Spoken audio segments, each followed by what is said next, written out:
नमस्कार दोस्तों, मैं मुकेश एक शराबी हूँ। भगवान की असीम कृपा और सुंदर फलों की सहायता और अपने परिवारजनों की सहायता से आज के दिन मैं शराब से मुक्त हूँ।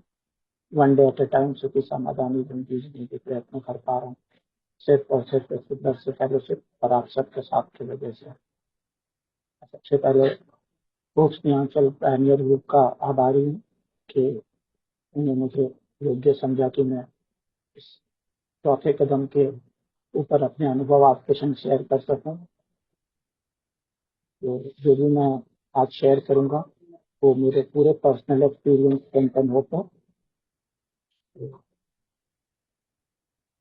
आज का जो मुझे चौथा कदम दिया गया है, स्टेप 4। स्टेप 4 पे कुछ शेयर करने के पहले मैं एक चीज बताना चाहूंगा। स्टेप 4 मैं क्यों लेता हूँ। स्टेप 4 का एक छोटा सा हेडिंग है, वो है identifying what blocks us from God. कि मुझे पहचानना है कि मुझे मेरे और मेरे ऊपर वाले के बीच में क्या मुझे रोक रहा है, what is blocking me. Although the inventory is sometimes confusing to people, Bill offers us a brilliantly simple process in the big book. He explains how the things that blocked us from God manifested themselves in three major ways. तो तीन तरीके हैं कि जो मुझे अपने उच्च शक्ति से रोक रही है। Resentment, fears and harms done to others. मेरे रिजेंटमेंट्स, मेरे डर और मैंने जो दोष किए दूसरों के प्रति। He directs us to inventory and analyse this things. तो वो हमें समझाते हैं कि मेरे को इन्वेंट्री क्यों करनी है, इन्वेंट्री मेरे लिए क्यों जरूरी है।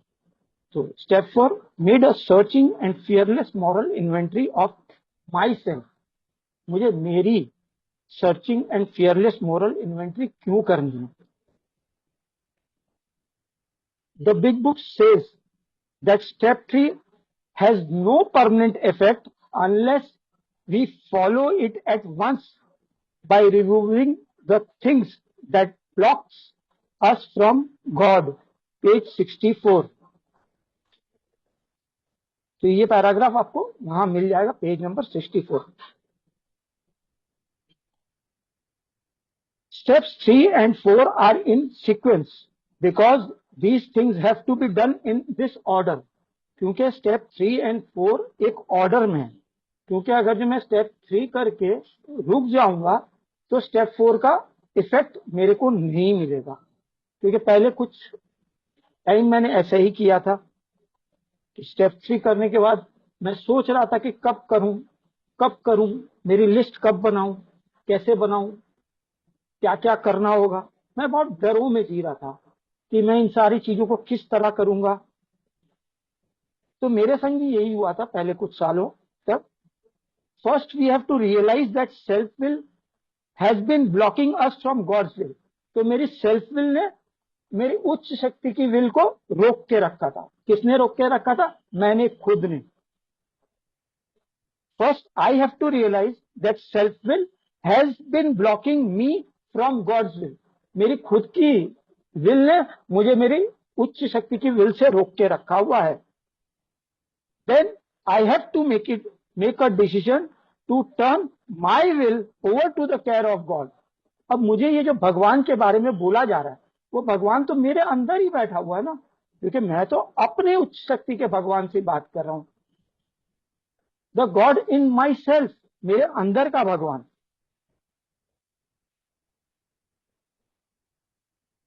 तो आगे क्या ले, replacing that self will with God's will. In order to do this, I have to identify the manifestations of self-will. तो ये जो मेरी सेल्फ विल की जो प्रवृत्तियां हैं वो कहां से आ रही हैं? मेरी सेल्फ विल क्यों मुझे सब चीज से, अच्छी चीजों से क्यों रोक रही है? मेरी सेल्फ विल मुझे क्यों रोक रही है? तो मेरे को इस चीज का पता करना पड़ेगा। Why? So we can start to eliminate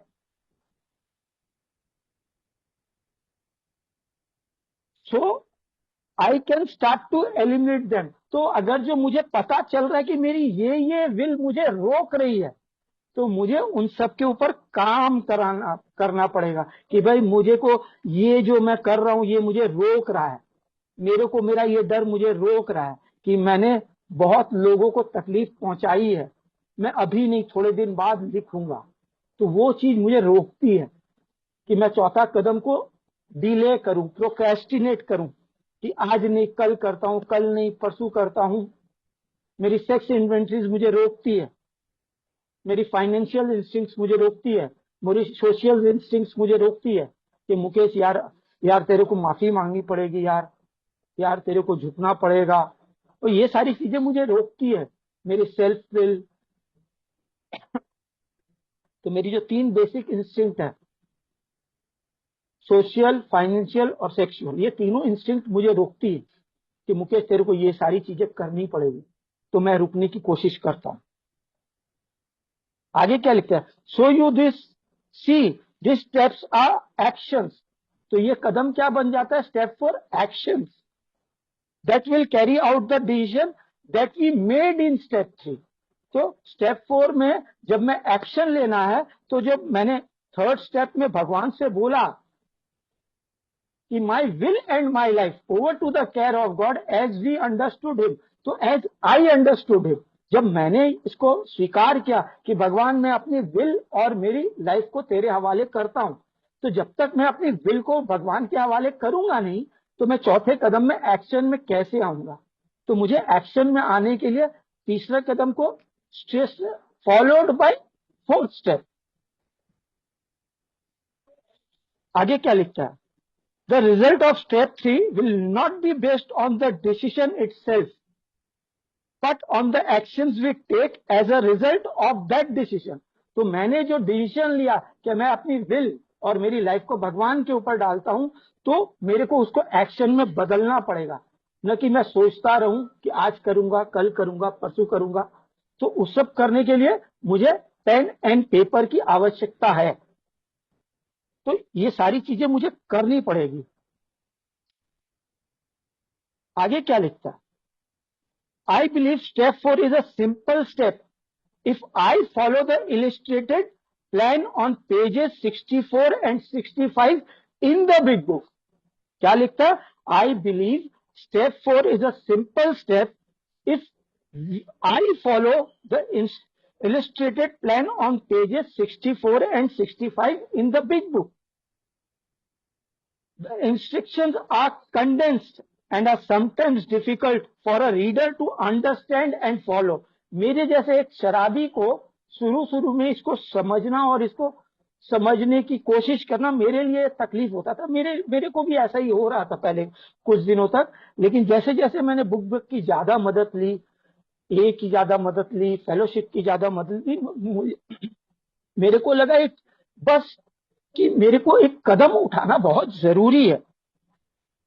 There has been a lot of confusion about the process of taking an inventory। तो मेरे लिए भी बहुत सारा confusion था कि there has been a lot of confusion about the process of taking an inventory, but it is really quite simple। but ये एकदम simple है, अगर जो मैं ठीक से समझने की कोशिश करूं तो ये काफी simple है। It is very simple। Bill Wilson starts off with a comparison, as he likes to do। He makes a parallel between the idea he is trying to get across and an example he thinks many people will easily understand। In this case, he chooses a business inventory to illustrate the process of personal inventory। तो ये जो इन्होंने ये जो paragraph लिखा है, ये कहां पे, पेज नंबर 64 में, ये पैराग्राफ है पेज नंबर 64 में। तो यहां पे क्या लिखता है, therefore we started upon a personal inventory। this is step 4। a business which takes no regular inventory usually grows broke। taking a commercial inventory is a fact finding and a fact facing process। तो what is fact finding means searching जो हम लोग का कदम है, made a searching fearless moral inventory. तो अगर जो मैं फैक्ट फाइंडिंग को वर्ड्स को पढ़ूं तो वो बन जाता है मेरे लिए सर्चिंग, फैक्ट फाइंडिंग, कि मेरा बिजनेस नुकसान में क्यों चल रहा है। फैक्ट फेसिंग माने फियरलेस, फैक्ट फेसिंग, मेरा बिजनेस भले नुकसान में चल रहा है, क्यों चल रहा है, तो मुझे उसका कारण खोजना है। क्यों मेरा बिजनेस नुकसान में चल रहा है, मैं ऐसा क्या काम कर रहा हूं, क्या मुझे पैसे की आवश्यकता है, मुझे मेरी गलत चीजों को, अयाशी को, और गलत गलत जो मुझे पैसे चाहिए उसकी सप्लाई के लिए मैं क्या अपने प्रोडक्ट्स को कम पैसे में बेच दे रहा हूं पैसों की जरूरत की वजह से। तो it is just example, it is an effort to discover the truth, it is an effort to discover truth. मेरे को मेरी सच्चाई जाननी है।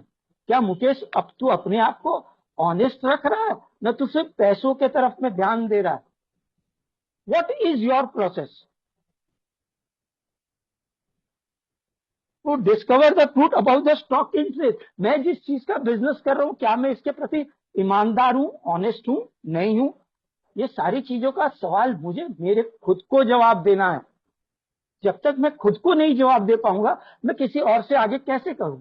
ये तो पहला चौथा कदम मैं कर रहा हूं। जब तक मैं खुद के संग नहीं करूंगा तो पांचवें कदम में मैं अपने स्पॉन्सर से, या जिस व्यक्ति को मैं स्पॉन्सर मानूंगा, उसे कैसे मैं बताऊंगा? तो मेरा प्रोसेस तो पहले सही हो, मेरा प्रोसेस तो पहले ऑनेस्ट हो। आगे लिखता है, one subject is to disclose damage और अनसेलेबल गुड्स। तो मेरे पास जो जो स्टॉक में रखा हुआ है, मेरे को पता है, मैंने अपने यहाँ एक बिजनेस का पहाड़ खड़ा करके रखा हुआ है, मैंने एक स्टॉक का पहाड़ खड़ा करके रखा हुआ है। वो दुनिया को दिखाने के लिए है कि मुकेश के बाद बहुत माल है बेचने के लिए, क्योंकि मुकेश का वो माल तो बिकने वाला ही नहीं है, वो रद्दी के दाम पे भी नहीं बिकेगा, लेकिन उसने दुनिया को दिखाने के लिए वो स्टॉक बना के रखा हुआ अपने दुकान में कि मुकेश के पास दुकान में बहुत स्टॉक है। तो उसका बिजनेस अभी डूबा नहीं। हाथी के दिखाने के दांत और ओरिजिनल दांत का फर्क, कि मैं दुनिया को तो दिखा रहा हूं कि मेरे पास बहुत माल है बेचने के लिए, लेकिन मेरी अंतरात्मा से मैं जानता हूं कि इस माल का मेरे को रद्दी का दाम भी नहीं मिलेगा। उससे अच्छा तो मैं इस माल को बेच करके नया ऐसा कोई माल लगाऊं जो भले कम जगह लेगा, लेकिन 100 का माल 110 में तो बिकेगा। यहां तो मैंने हजारों का माल का पहाड़ बना के रखा है, लेकिन वो 10 रुपए में भी नहीं बिकने का है। मैं खुद को उल्लू बनाने के लिए और दुनिया को उल्लू बनाने के लिए स्टॉक को मैं पाल के बैठा हूं। To get rid of them promptly, and without regret. If the owner of the business is to be successful, he cannot fool himself about the values. तो मुकेश अपने आप को उल्लू नहीं बना सकता इस वैल्यूज पे। तो मुकेश को क्या करना? सच, सच का सामना करना। तो ये था एक एग्जाम्पल। तो उसके बाद का पैराग्राफ क्या लिखता है? We did exactly the same with our lives. I did exactly the same with my life. मैंने वो exactly वही किया मेरे जीवन के साथ। I took stock honestly. I took stock honestly. मैंने ईमानदारी के संग स्टॉक लिया कि मेरे गुस्से क्यों हैं, मेरे फियर्स क्यों हैं, मैंने किन किन लोगों को तकलीफें पहुंचाई हैं। I searched out the flaws.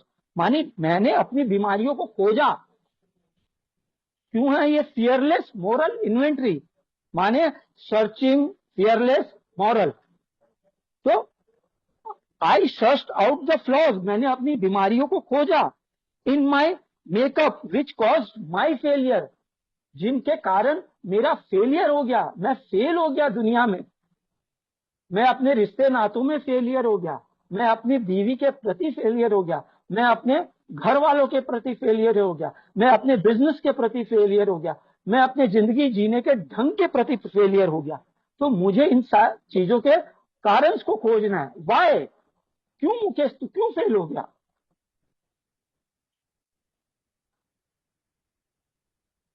Manifested in various वे, बहुत तरीकों से। वॉज व्हाट हैज डिफीटेड मी, ये सारी चीजें थी जिन्होंने मुझे हराया था। I consider it's common manifestation. मैंने इन सब चीजों के, कॉमन चीजों के ऊपर अपना दृष्टिकोण को डाला कि मुझे क्या क्या चीज ने अपने प्रति तकलीफ में पहुंचाया। मेरा पहला कारण था दिखावा, दुनिया को दिखाना कि मैं बहुत सक्सेसफुल हूं, मैं बहुत कुछ जानता हूं, मैं बहुत चालाक हूं।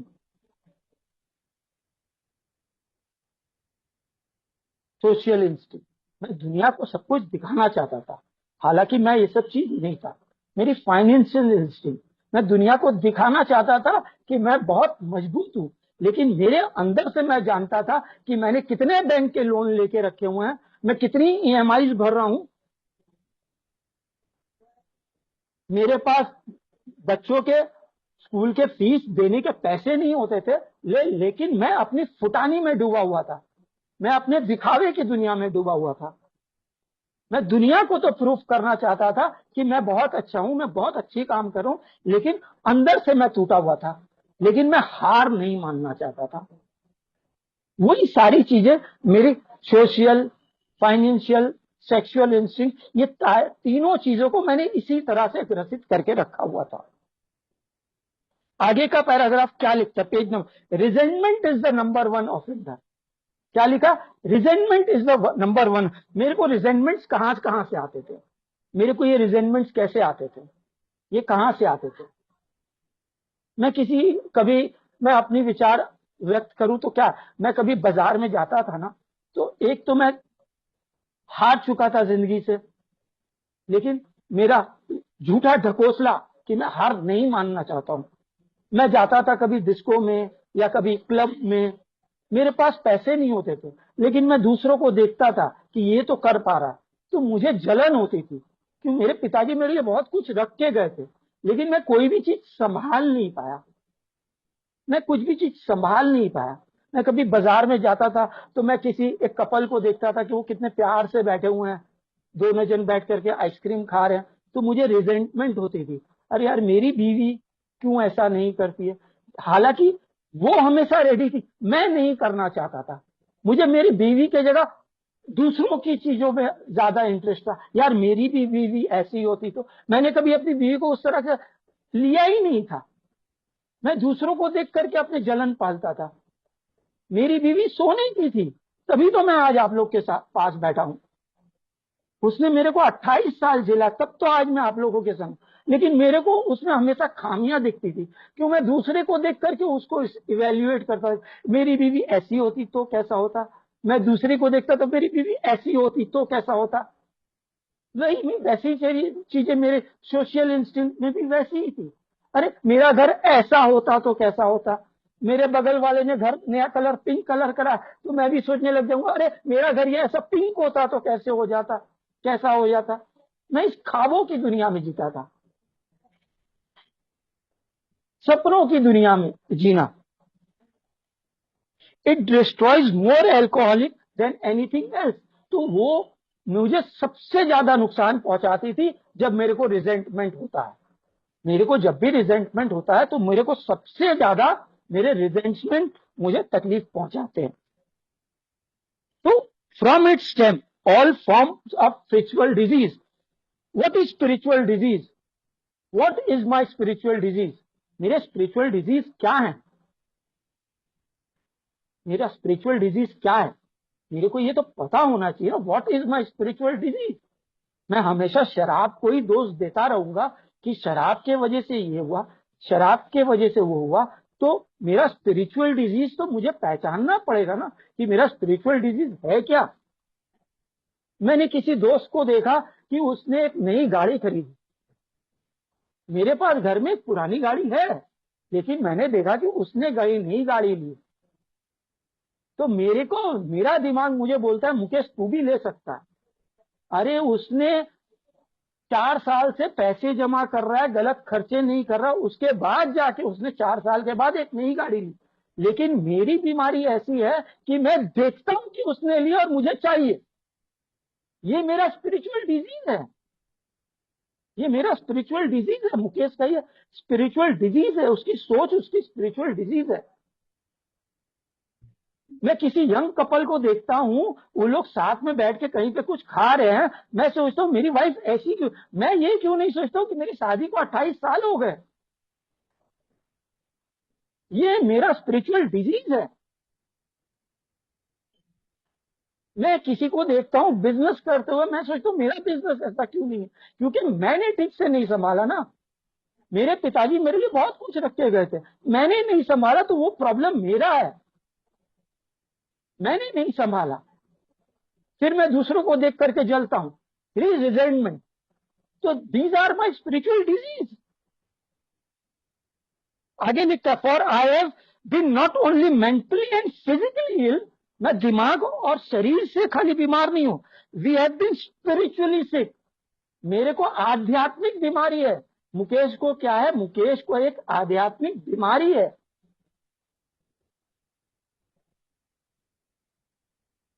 आगे की लाइन क्या लिखता है, when the spiritual melody is overcome, when the spiritual melody is overcome, तो मुकेश जब आप अपनी इस स्पिरिचुअल मेलेडी के ऊपर काम करेगा, we straighten out mentally and physically. तो मैं शराब को दोष देते साथ, शराब तो मेरी समस्या है ही है, लेकिन वो आ कहां से रही, वो बीमारी आ कहां से रही है, वो बीमारी कहां से आ रही है, मुकेश के अंदर वो बीमारी कहां से आ रही है।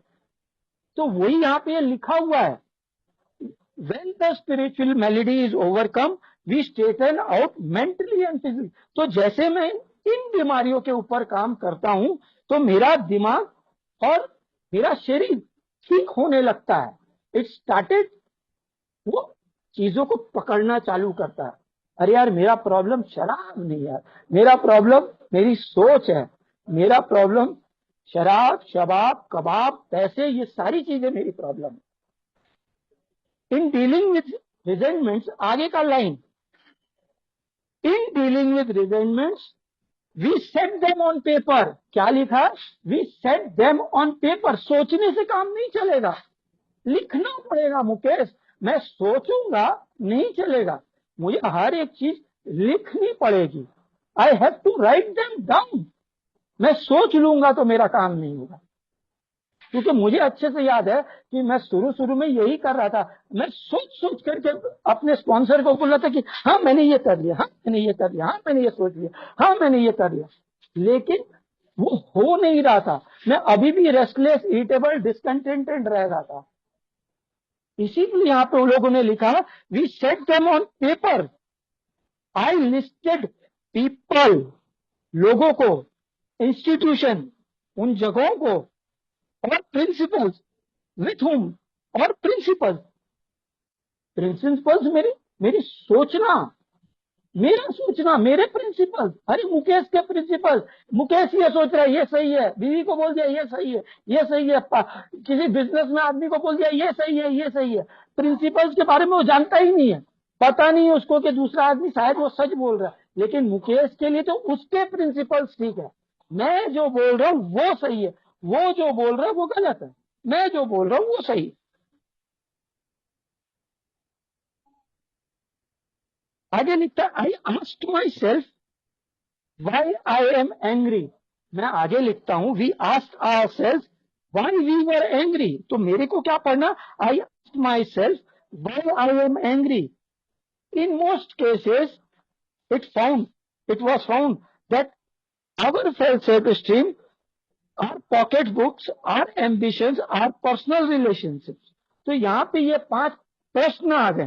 तो आई asked myself why I am angry in most cases, अधिकतर जगहों पे, it was found my self esteem, मेरी मेरी self esteem, my pocket book, my pocket book, my pocket book माने refers to a personal financial situation. Pocket book का मतलब है refers to a person financial situation for the amount of money they have available. मान लीजिए कि मैं एक नई अपनी इन्वेंट्री कर रहा हूं। What is the meaning of pocket book, मैं अपनी इन्वेंट्री बना रहा हूं, मेरे पास 1 लाख रुपए हैं, मेरे पास 1 लाख रुपए हैं, मुझे किसी को 2 लाख रुपए देने हैं, लेकिन मैं दुनिया को गलत बताता हूं, कि ये 1 लाख रुपया मेरे जीवन चलाने के लिए है, मैं उसे अभी देना नहीं चाहता हूं। तो मुझे मेरी जो पॉकेट बुक बनानी है बहुत साफ सफाई और इज्जत से और अच्छे से बनानी है। मैं अपने मोरल्स को टोपी नहीं दे सकता। अगर जो मुझे लगता है कि मैं किसी को कुछ देना है और मेरे पास लाख रुपए हैं मेरा घर चलाने के लिए, अगर जो मेरे को 40,000 की जरूरत है और मेरे पास 60,000 एक्स्ट्रा है, सरप्लस है, तो मुझे उसमें से किसी को कुछ देना है। ये मेरे मोरल पे डिपेंड करता है कि मैं क्या सोच रहा हूं, कि मेरी परिस्थिति क्या है। क्या मैं अपने आप को टोपी पहना रहा हूं, न पैसे न देने की वजह से मैं उस चीज से बचना चाह रहा हूं। माई एम्बिशन, मेरे एम्बिशन क्या है? क्या मैं टालता ही रहूं कि मैंने शराबीपन में बहुत गलत काम किए हैं, मैं टालता रहूं माई एम्बिशन कि भाई मेरे पास अभी नहीं है, अभी नहीं है, अभी नहीं है? क्या क्या मेरी ऐसी परिस्थिति है कि मैं रोज प्रोकास्टिनेट करता रहूं? अगर जो मैं कुछ कमा रहा हूं तो मुझे देना चालू करना है। आवर पर्सनल रिलेशनशिप्स, मैं अपने पर्सनल रिलेशनशिप्स के प्रति क्या कर रहा हूं? मेरे पर्सनल रिलेशनशिप्स के प्रति क्या कर रहा हूं? मैं खाली बोल रहा हूं, न मैं उसे ठीक करने की कोशिश कर रहा हूं। मेरे पर्सनल रिलेशनशिप्स का आइडिया कहां से आया? मैं जब ए में आया था तो मेरे पर्सनल रिलेशनशिप्स जो थे वो तो ए में तो खराब नहीं हुए थे, वो तो मैं पहले से ही सब खराब करके ए में आया था।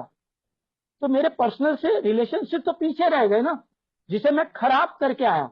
मेरे पर्सनल रिलेशनशिप में मेरी सारी चीजें आ जाती, मेरी फैमिली, मेरी वाइफ, मेरे बच्चे, मेरे दोस्त, मेरे परिवार वाले, मेरे नेबर्स, मेरे बिजनेस एसोसिएट्स, मेरे संग काम करने वाले, मैं तो इन सबको दुख पहुंचा के आया।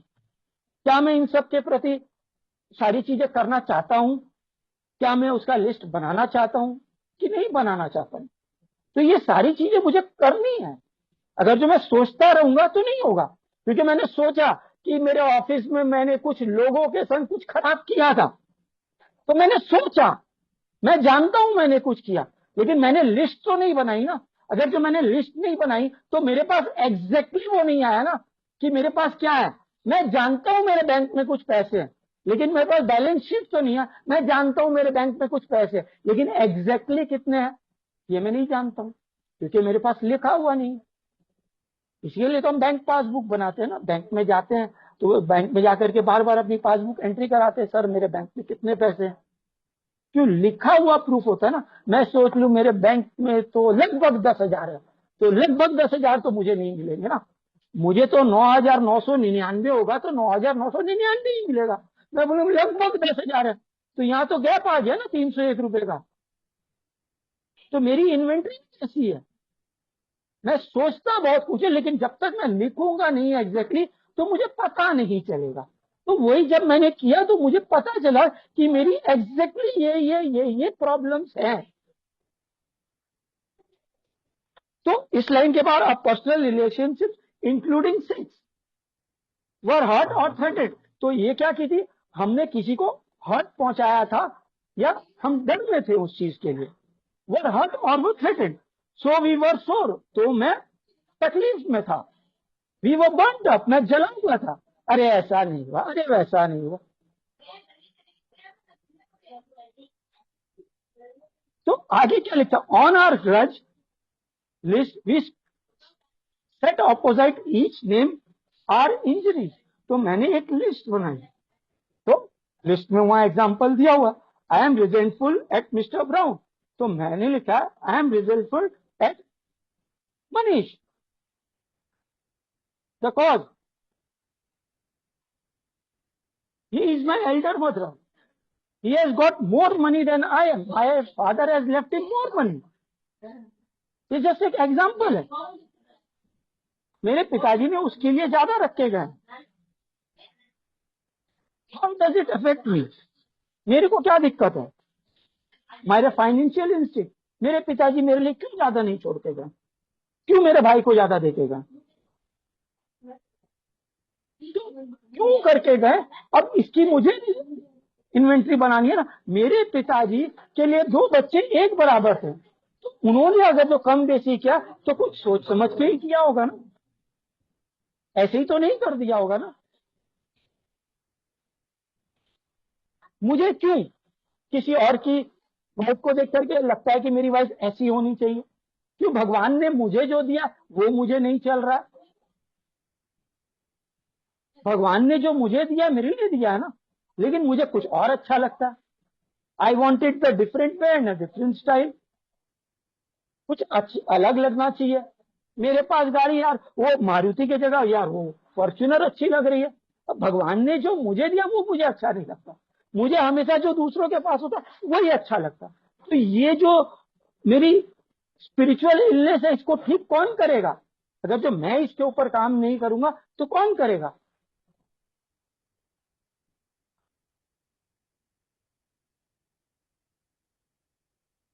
तो ये जो इन्वेंट्री का जो एग्जाम्पल दिया हुआ है उसके बाद में पेज नंबर 65 में क्या लिखता है? I went back through my life, I went back through my life. तो यहां पे ये एग्जाम्पल दिखा रहे, I went back through my life, nothing counted but thoroughness. Mukesh की सच्चाई, थॉरोनेस, विलिंगनेस, कि वो क्या इन्वेंट्री लिख रहा है? वो इन्वेंट्री लिख रहा है ना, खाली सोच रहा है। सोचने का काम तो यहां नहीं लिखा हुआ। ये एग्जाम्पल जो है रिटन इन्वेंट्री है, तो ये रिटन इन्वेंट्री करनी पड़ेगी मुकेश को, ना कि सोचने वाली inventory. Nothing counted but thoroughness and honesty, willingness और सच्चाई खुद के प्रति। When I was finished, I considered it carefully। अगर जो मैंने सारी चीजें लिख ली हैं तो आगे वो लिखता है I considered it carefully। तो पहले मेरे को कंसीडर भी करना होगा। अरे भाई मैंने मेरे ऑफिस के 4 नाम लिखे, अचानक मुझे आ जाया कि यार यार आफ्ताब के बारे में तो लिखना भूल गया हूं। मैंने दिनबंधु के बारे में लिखा, मैंने श्याम के बारे में लिखा, मैंने इकबाल के बारे में लिखा, अरे आफ्ताब वाला प्रॉब्लम तो रह गया था, आफ्ताब के बारे में मैं लिखना भूल गया। तो मुझे वो लिखना है, इसी के लिए लिखा गया I considered it carefully. The first thing apparent that this world and its people were often quite wrong. तो मैंने क्या सोचा कि ये दुनिया के सारे लोग गलत हैं। मुकेश भी ऐसा ही सोचता था कि यार वो आफ्ताब की गलती थी ना यार, मेरी थोड़ी गलती थी यार, वो मेरी वाइफ की गलती थी ना यार, उस दिन मैं पी के आया था तो उसे मुझे अलाउ करना चाहिए था।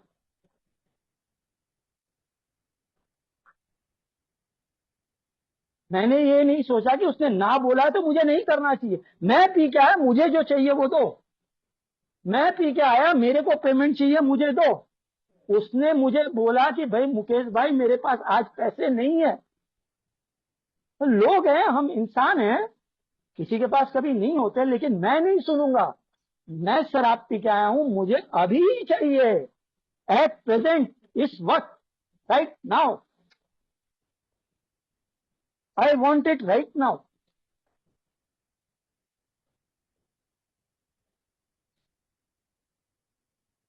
आगे लिखता, to conclude that others were wrong was as far as most of us ever got.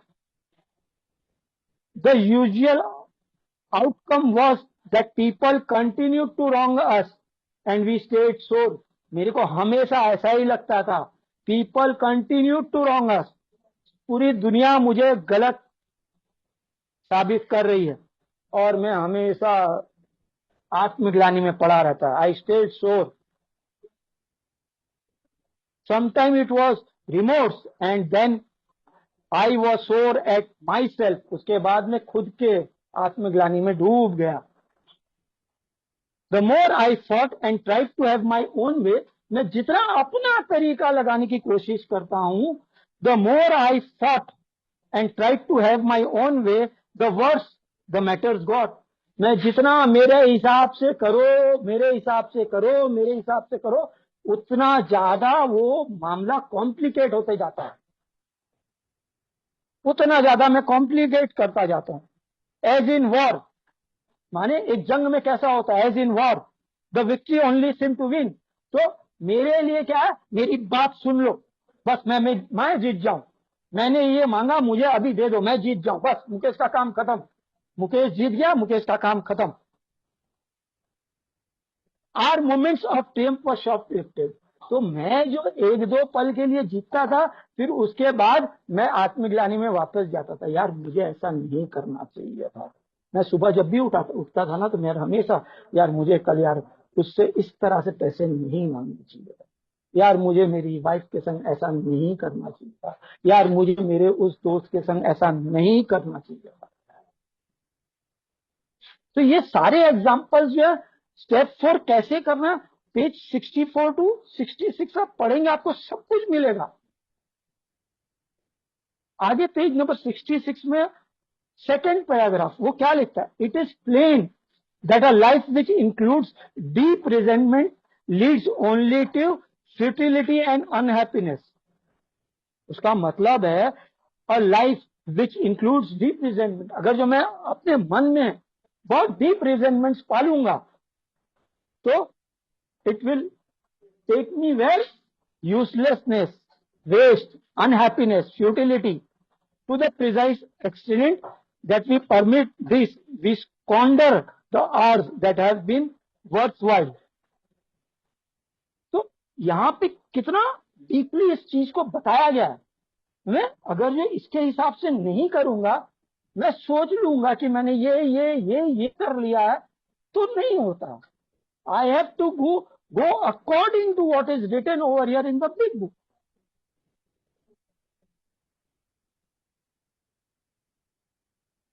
आगे क्या लिखता है, but with the alcoholic whose hope is the maintenance and growth of a spiritual experience. तो ये spiritual experience जो big Book में लिखा गया page number 60, whose hope is the maintenance growth of a spiritual experience. तो ये spiritual experience करने के क्या है, आगे लिखता है, the best business of resentment is infinitely grave. तो मुझे रिजेंटमेंट की दुनिया से बाहर आना पड़ेगा। मुझे जहां पे भी कहीं पे तकलीफ हो, तो मेरे पास एक भगवान ने रास्ता दिया ना, भाई तू आगे चले जाना। हो सकता है किसी का काम करने का ढंग तेरे को मैच नहीं कर रहा, कोई बात नहीं भाई, आप करिए, मैं आगे चलता हूँ। दुनिया एक आदमी या एक जगह तो खत्म नहीं हो रही है ना, बहुत बड़ी दुनिया। मैं थोड़ा आगे बढ़ के काम कर सकता हूँ, मेरे को वहीं पे उसी जगह करना है फिनिश, ऐसा जरूरी थोड़ी है। आई कैन मूव आउट, मेरे को सर्विस करना मैं बहुत जगह कर सकता हूँ। I have to move out from the, I I don't have power only over people, places and circumstances. मैं नहीं बदल सकता, मेरे पास हिम्मत नहीं है किसी को बदलने की। मेरे पास भगवान ने एक पावर दी है, मुकेश, एक्सेप्ट एंड सरेंडर। वो अपना तरीका आजमाना था तो करने देते, तेरे को क्या फर्क पड़ रहा है। तेरे को प्रोग्राम ने क्या बोला, to accept the things as they are, how they are. तेरे को चेंज करने की क्या जरूरत है Mukesh. We found that it is fatal, लिखता आगे, इट इज फेटल, खतरनाक है तेरे लिए Mukesh. For when harbouring such feelings I shut my self off from the sunlight of the spirit. जब भी मैं ऐसे कोई काम के पीछे जाता हूं, तो मैं अपने तरफ आने वाली जो स्पिरिचुअल एक्सपीरियंस है, जो मैंने छाता खोला है ये ए के मदद से, तो मैं क्या करता हूं, उस सूरज की रोशनी को अपनी तरफ आने से रोकता हूं। मैंने उन सोचों को अपने तरफ आने से रोकता हूं। आगे लिखता है, the insanity of alcohol returns and we drink again. The insanity of alcohol returns and we drink again. अगर तुम्हें इंसेनिटी ऑफ एल्कोहल की जगह लिख दूं, the insanity of resentment returns and I resent again. मैं अगर जो ऐसे ही काम करूंगा, तो मेरे को क्या आएगा रिटर्न, एल्कोहल नहीं आ रहा, मेरे को रिजेंटमेंट रिटर्न आ रहा। The insanity of resentment returns, मैं किसी के प्रति खुन्नस पाल के बैठा हूं। भाई मेरे को नहीं समझ में, मैं थोड़ा आगे जा सकता हूं, मैं अपने हिसाब से काम कर सकता हूं। मेरे को प्रूफ करना जरूरी है कि मैं ही सही हूं, क्या पता वही भाई सही हो, मैं ही गलत। जब मेरी सोच किसी के संग नहीं मिले, तो मुझे भाई जय सिया राम कर दो, यार भाई आप ही ठीक हो, जय Siya Ram. The insanity of resentment returns and I resent again. And for me to resent is to die. क्योंकि मैं गुस्से में आऊंगा तो मैं मरूंगा. क्यों? अल्कोहल का problem has been lifted. The problem of alcohol has been lifted. तो अब मैं किस चीज में जी रहा हूं? मेरे रिजेंटमेंट, मेरे फियर्स. मेरे को रिजेंटमेंट आएगा तब ना मैं शराब के पास जाऊंगा. मुझे डर आएगा तब ना मैं शराब के पास जाऊंगा. मुझे लस्ट आएगी तब ना मैं शराब के पास जाऊंगा. शराब तो पहले नहीं आती थी. पहले मुझे रिजेंटमेंट, लस्ट, ये सारी चीजें आती थी और उसके बाद मैं शराब पीता था और उसके बाद शराब को मैं दोष देता था. तो शराब पी करके मैंने ये कर दिया, शराब पी के मैंने वो कर दिया. मैंने ये नहीं बोला कि मैंने पहले ही दिमाग बना लिया था कि मुझे कुछ गलत करना है और फिर मैंने शराब का सहारा लिया. आगे का चैप्टर में लिखा, if we were to live we had to be free of anger. अगर जो मुकेश तुझे जीना है तो you have to be free of anger. कौन क्या कर रहा है भाई, करने दे. तो अगर जो किसी की मदद कर सकता है तो करने की कोशिश करना. नितर भाई तू दूर तय करके, you can carry the message, you cannot change anybody. तू पढ़ के आया ना 3 पर्टिनेंट आइडियाज. तू अपनी सोच बता दे किसी को एक्सेप्टेबल होगी ठीक है. तुझे करना जरूरी नहीं है, तुझे प्रूफ करना जरूरी नहीं है कि तू ही सही है. The grouch and the brainstorm were not for us. तो ये जो गुस्से का, रिजेंटमेंट का जो चीज है ना, वो मुकेश के लिए नहीं बना. मुकेश को रिजेंटमेंट, फियर, लस्ट, सेक्स, ये सारी चीजों से दूर रहना है. क्योंकि उसने वो लिस्ट बनाई तब मुकेश को उससे दूर रहना है. तो अगर जो मुकेश उन सारी चीजों के पास जाएगा तो फिर वो नेक्स्ट स्टेप वो प्राइमरी के पास जाएगा. उसका प्राइमरी पर्पस क्या है? शराब के पास जाएगा. मुकेश का सेकेंडरी जितने भी प्रॉब्लम्स हैं वो सारे उसके रिलेटेड है उसके प्राइमरी से. तो वो सेकेंडरी के ऊपर काम करता रहेगा तो प्राइमरी के पास जाने का उसका डर कम है. मैं इसे अपनी तरह से जो मैंने काम किया मैं वो शेयर कर रहा हूं. आगे लिखता है, they may be the dubious luxury of a normal man. एक नॉर्मल आदमी गुस्सा भी कर सकता है. क्योंकि उसे पता है कि कितना गुस्सा करना. मैं आज भी अपना गुस्सा नहीं बर्दाश्त कर सकता हूं दोस्तों. मैं बातें तो इतनी सारी कर रहा हूं ना, मैं आज भी अपना गुस्सा बर्दाश्त नहीं कर सकता हूं. मैं गुस्सा हो जाऊं तो मैं क्या बोल देता हूं मुझे नहीं पता. मैं आज भी अपने गुस्से के ऊपर काम करने की कोशिश करता हूं. भगवान मुझे मेरे गुस्से से बचाना. I am powerless over my fear, my anger, that my life has become unmanageable. God, I am really powerless over my anger, that my life has become unmanageable. God, I am powerless over my resentment, that my life has become unmanageable. मैं रोज यही कोशिश करता हूं. But for alcoholics, these things are poison. But for alcoholic, those things are poison. Page number 66, third paragraph, last line. But for alcoholic, these things are poison. तो एक शराबी के लिए, मुकेश के लिए ये सारी चीजें पॉइजन है. गुस्सा, resentment, pride, greed, lust, anger, gluttony, envy, sloth, ये सारी चीजें.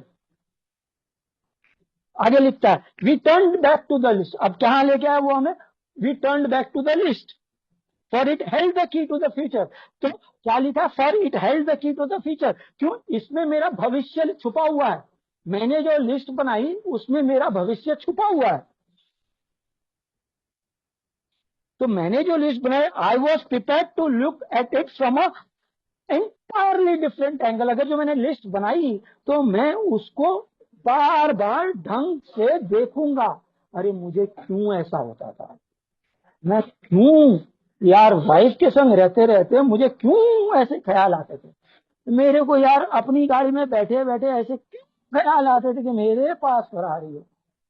यार मेरे को अपने आदमियों के संग बैठे बैठे ऐसा क्यों लगता था कि मेरे भाई के फैक्ट्री का जो इंचार्ज है वो ज्यादा अच्छा है, मेरा इंचार्ज अच्छा नहीं है, ऐसा क्यों लगता है? क्योंकि मैं उसे यूज नहीं करना जानता हूं।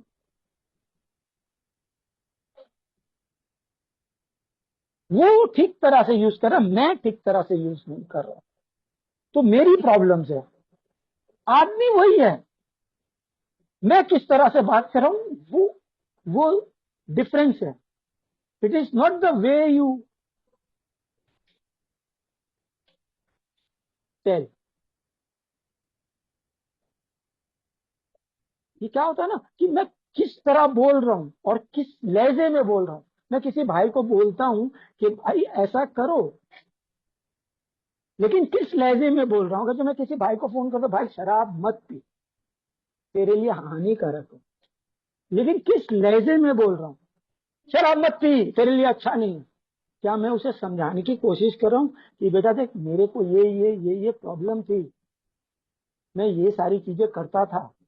मैं हमेशा कभी भी किसी के बारे में बोलता हूं कि भाई शराब मेरा सोल्यूशन है, मेरा प्रॉब्लम नहीं है।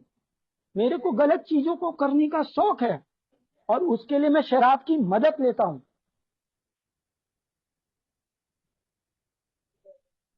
शराब तो ऐसी बला है कि मैं शराब पी के खुश रहना चाहूं तो मुझे खुश कर दे, मैं शराब पी के किसी को गाली देना चाहूं तो मैं किसी को गाली दे दूं,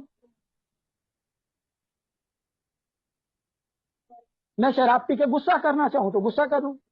तो जैसे भांग करती है, वो भी तो एक नशा ही है ना, भांग भी तो एक नशा है, शराब तो है नहीं। कहते ना, भांग पी करके हंसो तो हंसते रह जाएगा आदमी, भांग पी के रो तो रोता रह जाएगा आदमी, भांग पी के खाओ तो खाता रह जाएगा आदमी। मेरे को अल्कोहल नहीं, I like the effect produced by the alcohol. किसमें लिखा, बिग बुक में। I like the effect produced by the alcohol. तो अगर जो मैं फियरलेस मोरल इन्वेंट्री नहीं करता हूं, तो मेरे पास क्या ऑप्शन रह गया, मैं हमेशा शराब को ब्लेम करता रहूंगा। मैं भी यही कर रहा था कुछ दिनों तक, लेकिन आस्ते आस्ते जैसे जैसे मैंने अपने ऊपर काम किया, मुझे समझ में आया, यार ये तो मैं खाली एक्सक्यूजेस बना रहा हूँ मुकेश, तो खाली एक्सक्यूजेस बना रहा है, शराब से भागने के एक्सक्यूजेस बना रहा है, इन्वेंट्री नहीं करने के एक्सक्यूजेस बना रहा है।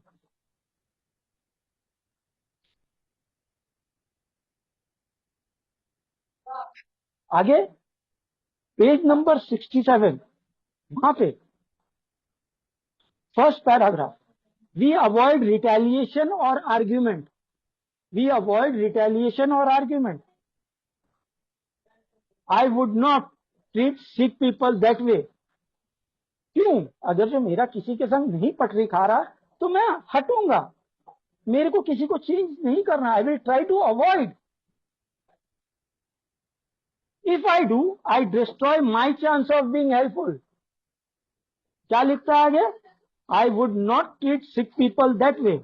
If I do, I destroy my chance of being helpful. I cannot be helpful to all people. आगे वही बिग बुक में लिखता है, I cannot be helpful to all people. मेरे को प्रूफ करने की कोई जरूरत नहीं है कि मुकेश सबको ठीक कर देगा या सबके काम आएगा। ये ये एक ऐसी जगह है, मेरा मन किसी के संग मिलेगा, किसी भाई का मन किसी के साथ मिलेगा, किसी का लाइफस्टाइल किसी के संग मिलेगा, तो वी ऑल आर फ्री, हम सब एक दूसरे की मदद करते हैं किसी ना किसी तरह से। एग्जैक्टली मैच होना ऐसा कोई जरूरी नहीं है, मैं एग्जैक्टली सबकी मदद कर पाऊंगा ऐसा जरूरी नहीं है। हो सकता है मेरा मेरा लिविंग स्टाइल ऐसा हो कि मैं दो ही लोग की मदद कर पाऊं, क्या पता मेरे भगवान ऐसा ही चाहते हैं, क्या पता, I don't know. But at least God will show me how to take a kindly and tolerant view of each of everyone. मैं मेरे को ये कोशिश जरूर करनी है कि भाई मैं अपनी तरफ से क्या कर सकता हूं, मैं अपने तरफ से क्या किसी की मदद कर पाऊंगा कि नहीं कर पाऊंगा।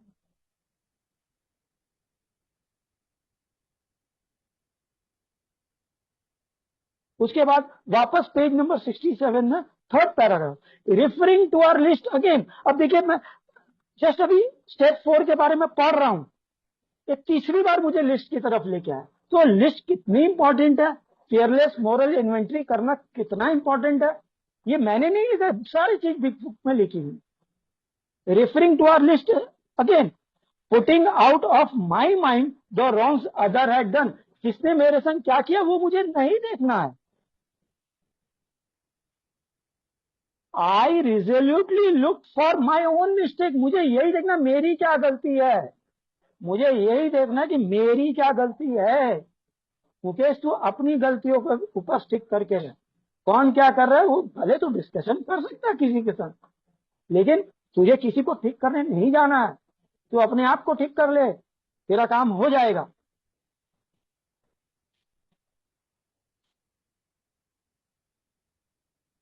Where had I been selfish, dishonest, self-seeking and frightened? Though a situation had not been entirely my fault, I tried to disregard the other person involved entirely. तो कौन मेरे संग जुड़ा हुआ है, मैं खाली बात करूंगा किसी के संग, मुझे उसे गलत ठहराने का कोई शौक नहीं है। वो अपनी जिंदगी जी रहा है, मैं अपनी जिंदगी जीऊं, मैं अपनी तरह से करने की कोशिश करूंगा। मेरी बात सुनी जाएगी, रखी जाएगी तो ठीक है, नहीं रखी जाएगी तो आई कैन अपना ओपिनियन में दे ही सकता हूँ। सब माने नहीं माने वो मेरा काम नहीं है, मेरे को मेरा ओपिनियन बताने की जरूरत है, बाकी कोई करे नहीं करे वो उसके ऊपर है। ग्रुप कॉन्शियंस है, ग्रुप कॉन्शियंस लिया जाएगा। तो ये तो अभी मेरे लिए बात हो रही है। Step four personal, where was I to be blame, the inventory was mine. Question, where was I to be blamed? The inventory was mine, not the other man's.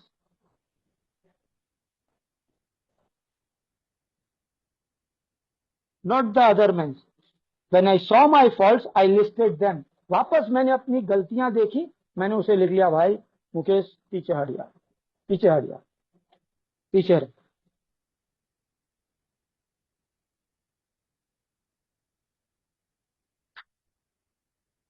Where were I at fault? I listed them. I placed them before myself in black and white. तो अगर जो मैंने कुछ गलती किया तो मैं लिखूं, अरे भाई मुकेश तू ये गलत कर रहा है, मैं लिखता हूं तो मुझे समझ में आ जाता है। इसी को कहा जाता है daily inventory. Step 10, daily inventory. कहीं भी लग रहा है गड़बड़, भाई पीछे रह मुकेश, पीछे रह। I admitted my wrongs honestly and I am willing to set this matter straight. एकदम सीधी लाइन पे आ जा मुकेश।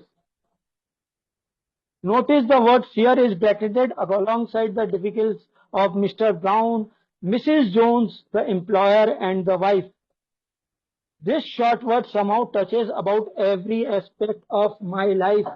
ये जो डर है ना, ये हर जगह से मेरे को ब्रैकेट करता है।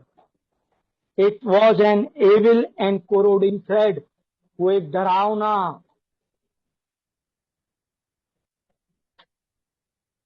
डिस्ट्रक्टिव, कोरोडिंग मतलब destructive, the fabric of my existence was shot through with it. तो मेरी सारी जड़ें इसी से जुड़ी हुई हैं, फियर से, डर से। अरे वो ऐसा कर लेगा तो, वो ज्यादा फेमस हो जाएगा तो, वो ऐसा हो जाएगा तो, ये सारे कुछ करने की जरूरत नहीं। अपने प्रति ईमानदार बन, अपने प्रति ईमानदार बन।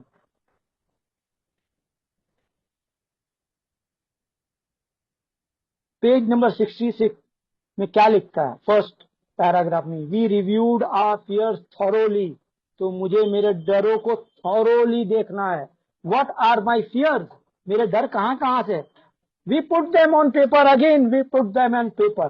देखिए वापस और एक बात, we put them on paper even though we had no resentment in connection with them. मेरे को रिजेंटमेंट नहीं है, मैं मुंह से तो बोल रहा हूँ रिजेंटमेंट नहीं, लेकिन अंदर से खुन्नस खा के बैठा हूं। वो मेरी बात नहीं सुन रहा, वो मेरी बात नहीं सुन रहा, वो मेरे हिसाब से नहीं चल रहा। आई asked my self why I had them. मैं अपने आप से पूछता हूं मुझे क्यों है यार ऐसा। Wasn't it because self reliance failed me. फिर क्वेश्चन आ गए, wasn't it because self reliance, मेरी सेल्फ रिलायंस फेल्ड मी।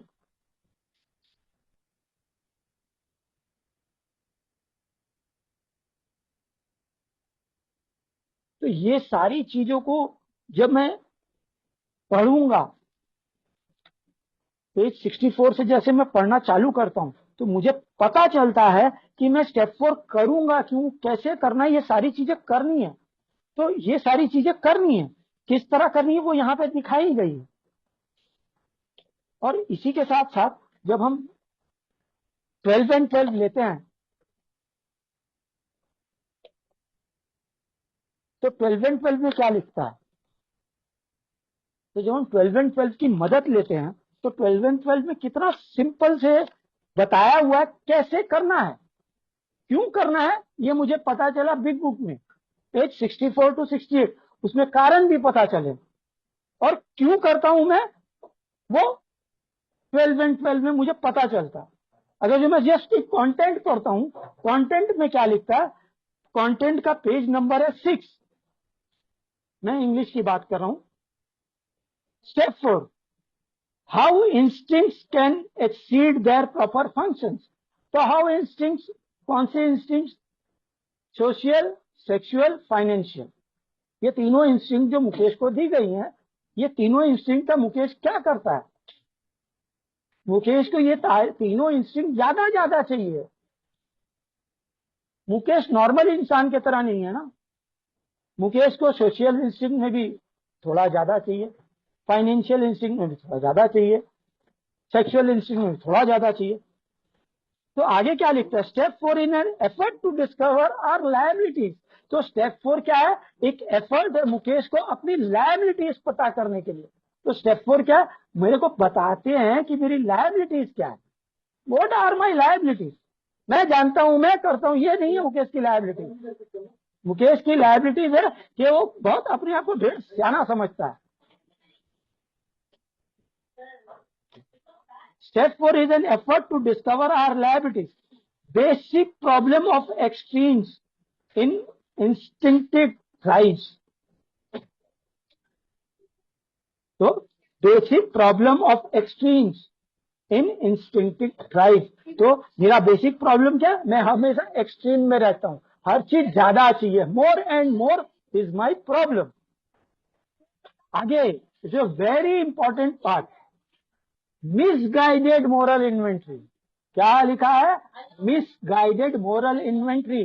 अगर जो मुकेश तूने मिसगाइडेड मोरल इन्वेंट्री की है, जो कि मैंने की थी, जो कि मैंने की थी पहले के कुछ सालों में, मैंने मिसगाइडेड मोरल इन्वेंट्री की थी। हाँ, ये कर लिया मैंने, वो मैंने कर लिया, वो मैंने कर लिया, ये मैंने किया था दोस्तों। Misguided moral inventory can result in guilt. तो इसका फुल फॉर्म क्या? Misguided moral inventory can result in guilt. तो मैं बोलता तो हूं कि मैंने कर लिया है, लेकिन मेरा अंतर आत्मा बोलती है कि मैंने नहीं किया है, तो इसलिए मैं गिल्ट में आता हूं। गिल्ट के साथ साथ मैं कहां कहां आता हूं? गिल्ट, ग्रैंडियोसिटी, दिखावा करने की कोशिश करता हूं अपने बातों से, अपनी बातों से प्रूफ करना चाहता हूं कि मैंने सब कर लिया है। और ब्लेमिंग अदर्स, दूसरों को ब्लेम करता हूं, मैंने कर लिया यार, वो नहीं, और यार उसने नहीं माना, मैंने गया था उसके पास माफी मांगने, मैं माफी भी मांगने गया तो ऐसे स्टाइल में गया कि मैं उसके ऊपर एहसान करूं, मेरे ऊपर एहसान कर रहा हूं।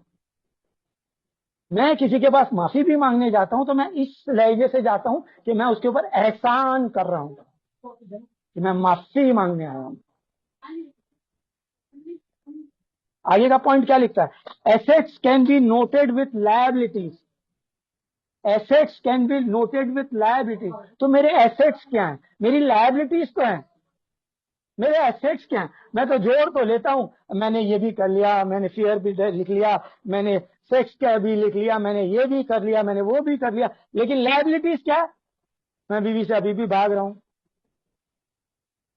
महाजनों से अभी भी भाग रहा हूं, बैंकों से अभी भी भाग रहा हूं, कस्टमर से अभी भी भाग रहा हूं। तो assets can be noted with liabilities. Self justification is dangerous. मेरे को बता दिया गया कि Mukesh self justification is dangerous, तू सेल्फ जस्टिफिकेशन मत कर, ये तेरे लिए खतरनाक है।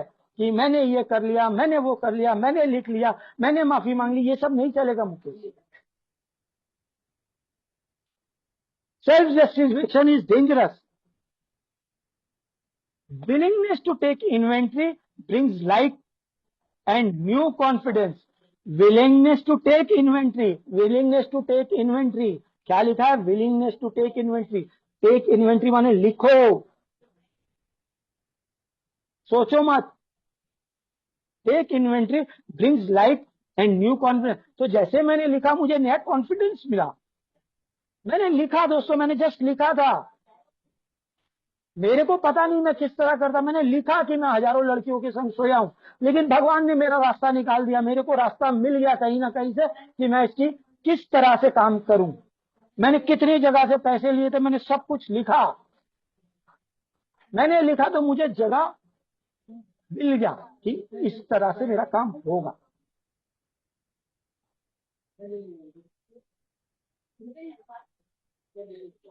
तो ये मेरी प्रॉब्लम को मैंने इस तरह से काम किया. आगे मेरे को क्या बोला गया? Willingness to take inventory brings light into new confidence. Step 4 is beginning of lifetime practice. Step 4 is beginning of lifetime practice.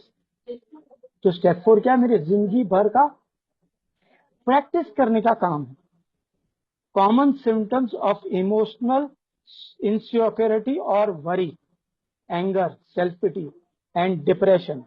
तो मेरे लिए क्या खतरनाक है? इमोशनल सिक्योरिटी और worry, anger, self pity and depression. Inventory reviews relationship, importance of thoroughness. तो अगर जो मैं अपने प्रति ईमानदार नहीं होऊंगा ना, तो मैं आगे काम नहीं कर पाऊंगा. सबसे पहले मुझे खुद के प्रति काम करना है. खुद के प्रति. तो जब तक मैं खुद के प्रति ईमानदार नहीं होऊंगा, तो मैं आगे शायद किसी की क्या मदद करूंगा? जो खुद की मदद नहीं कर पाएगा वो किसी और की मदद क्या करेगा? जो खुद के इन्वेंट्री नहीं ले पाएगा वो किसी और की कैसे मदद कर पाएगा? First I have to be honest with my self.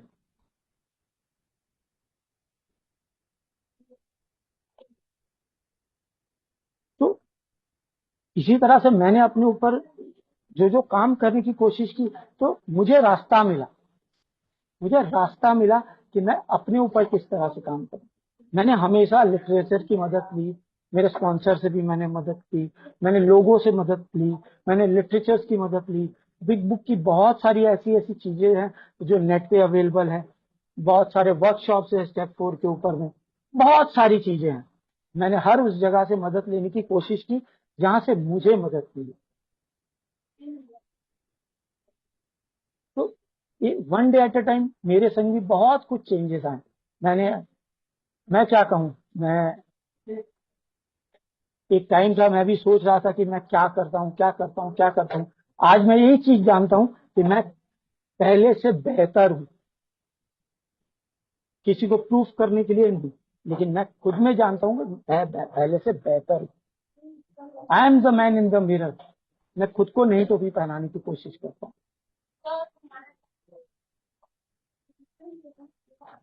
तो आई एम सो थैंकफुल आप इस सभी भाइयों का. तो मेरे जो अनुभव थे वो मैंने शेयर करने की कोशिश की.